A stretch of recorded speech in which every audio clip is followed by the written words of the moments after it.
साल तक हमने इंतज़ार किया, फिर हमारी ऑनलाइन शादी हुई है। मेरी फूफो के बेटे हैं, मतलब बुआ के बेटे हैं मेरी। हमारा ऑनलाइन निकाह हुआ है, फिर हमें वीज़ा मिला है। सालों तक इंतजार किया है, हमारी ऑनलाइन शादी हुई है। ये बयान दे रही महिला एक पाकिस्तानी नागरिक है जिनकी भारत में सीआरपीएफ जवान मुनीर अहमद से शादी हुई है, लेकिन अब उनको अपने पति से ही जुदा होना पड़ सकता है। सीआरपीएफ की 41 बटालियन के जवान मुनीर अहमद पर आरोप है कि उसने पाकिस्तान के सियालकोट में रहने वाली मीनल खान से शादी की है। उसने वीजा खत्म होने के बाद भी मीनल को अवैध तरीके से भारत में रखा, जिसके बाद इस मामले के सामने आने के बाद सीआरपीएफ ने भी इसका संज्ञान लिया और मुनीर के खिलाफ एक्शन लेते हुए बर्खास्त कर दिया है। जवान मुनीर अहमद की पत्नी को सुनिए। बेकसूर लोगों की जाने गई हैं, लेकिन उन सब में हमारा तो कोई कसूर नहीं है ना। जिस तरह अब हमारा वीज़ा 9 साल बाद लगा है और अब एकदम से हम जो उन्होंने हमें रूल्स बताया हमने उन पे फॉलो किया है। एलटीवी के लिए भी हमने अप्लाई कर दिया था, जो उन्होंने टाइम की लिमिट बताई थी, और अब एकदम से वो हमें बोल रहे हैं कि ये जो सब कुछ हुआ है इसकी वजह से आपको रिटर्न करना है। साल तक हमने इंतज़ार किया, फिर हमारी ऑनलाइन शादी हुई है। मेरी फूफो के बेटे हैं, मतलब बुआ के बेटे हैं मेरी। हमारा ऑनलाइन निकाह हुआ है, फिर हमें वीज़ा मिला है, और अब 2 माह हुए हैं मुझे आए हुए, और ये एकदम से ऐसे कह रहे हैं।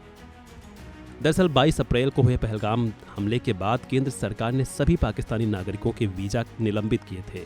पाकिस्तानी महिला मीनल खान को भी देश छोड़ने का नोटिस मिला था, लेकिन सीआरपीएफ जवान ने पत्नी को पाकिस्तान भेजने से रोकने के लिए जम्मू की भलवाल कोर्ट में अपील भी दायर की। देखिए, मुनीर अहमद सीआरपीएफ में कांस्टेबल तैनात हैं। 2.5 महीने पहले पाकिस्तानी नेशनल मीनल खान से इनकी शादी हुई थी। विजिटर वीज़ा पे वो हिंदुस्तान में आई और उसके बाद लॉन्ग टर्म वीज़ा एलटीवी उसके लिए उन्होंने अप्लाई किया, क्योंकि जब आप इंडियन नेशनल से शादी करते हैं तो आप एलटीवी के लिए एलिजिबल हो जाते हैं। पहलगाम हमले के बाद 23 अप्रैल 2025 का जो गृह मंत्रालय का एमएचए का जो आदेश था, उसमें 2 कैटेगरी के पाकिस्तानी नेशनल्स को एग्जेम्प्ट किया गया था यहाँ से डिपोर्ट करने से। एक तो डिप्लोमेटिक वीज़ा होल्डर्स और दूसरे जिनके पास एलटीवी है यानी लॉन्ग टर्म वीज़ा है। अब इस महिला ने लॉन्ग टर्म वीज़ा अप्लाई किया था और लॉन्ग टर्म वीज़ा के प्रोसेस में जो फाइनल स्टेज रहती है इंटरव्यू उसने फेस किया था, जिसके बाद जैसा कि बताया गया पॉजिटिव रिकमेंडेशन एमएचए को भेजी गई थी कि इन्हें एलटीवी दे दिया जाए। मीनवाइल पहलगाम हमला हुआ और ये परिस्थिति बनी, तो इसके हाथ में एलटीवी नहीं था, तो उस आधार पे इनको यहाँ से वापस भेज दिया गया अटारी वाघा बॉर्डर पे। उसी दिन जिस दिन ये अटारी वाघा बॉर्डर पे थी, उस दिन जम्मू कश्मीर हाई कोर्ट में केस फाइल हुआ था, सुनवाई हुई थी, जिसमें कोर्ट ने ये सारा आदेश और सारा कानून देखने के बाद एक इंटरिम ऑर्डर पास किया, जिसके आधार पे फिर वहाँ पे इमिग्रेशन अथॉरिटीज़ ने और जो वहाँ पे पुलिस अथॉरिटीज़ और जो गृह मंत्रालय के जो लोग थे, उन्होंने फिर इन्हें वापस भेजा। कल रात को 3 बजे के करीब ये जम्मू वापस पहुँच गई हैं।